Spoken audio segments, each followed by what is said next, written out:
I'm always looking for any opportunity that's there to get the word out about what we do at Conceivable, and I was invited to present at the Integrated Fertility Symposium in Vancouver, Canada. And it was just amazing because Vancouver is just, it's nirvana. It's just so beautiful. You have oceans and mountains and all kinds of plants you've never seen in your whole life, and dolphins and whales. It's just the most spectacular place. And there were 300 of some of the top reproductive acupuncturists in the world there, actually, people from Australia and China, and it's amazing.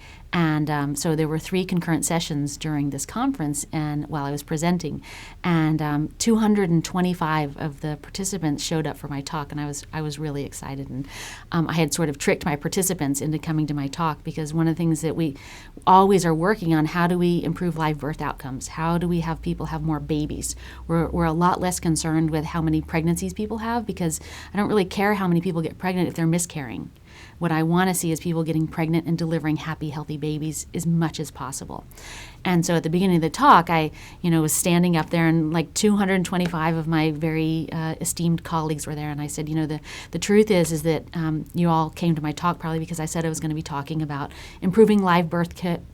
My talk was about improving live birth rates, and the reality is that there aren't formulas or protocols or anything that treat miscarriage. It just isn't. The way to treat miscarriage is to treat the Constitution, to understand what are the underlying factors that are presenting in the woman before she gets pregnant, and fix those before she even gets pregnant. And the more that you do that, the less miscarriages that you'll see in your practice. And I put up a case study for my colleagues. And, I was looking at the case study. I said, so what I want you to do is just shout out the diagnosis. What do you think the diagnosis is? And people were saying, A, B, C, D. And it was funny because a lot of people, no one was really saying the same diagnosis. And I was really teasing them just a little bit, saying like, wow, I have over 200 of the smartest clinicians I know in the world in the room, but no one is coming up with the same diagnosis.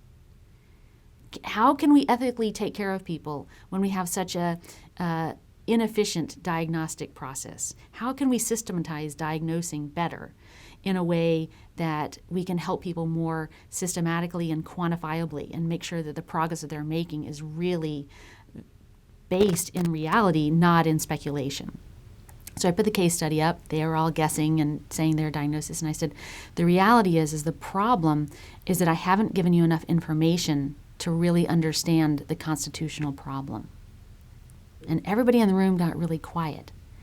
We have to be very diligent about collecting so much information so that we know exactly what's going wrong in each phase of the menstrual cycle. And then we have to quantify what we're doing in each phase of the menstrual cycle, so that then we can then measure, did it work what we did or did it not work? Because if it didn't work, then we're unethical. We're taking people's money in a way that doesn't produce results for them. And so then I put up another case study that had a ton of data. And I said, it was the same case study, but just with the data filled in. And I said, now look how easy it is to understand the whole picture. And people really loved it. They said, you really pushed me in a way that I didn't think you were going to be able to do. I've been a clinician for 20 years, and I never thought about it this way. And I just felt really happy that, by building Conceivable, it really forced us to look at the process of understanding the whole profile of a woman's menstrual cycle in a very unique way. And now we're able to use technology to really be extremely precise in the way that we look at the underlying factors, how we address it, and how we quantify the progress. So it's been a really, being at this conference was really fun.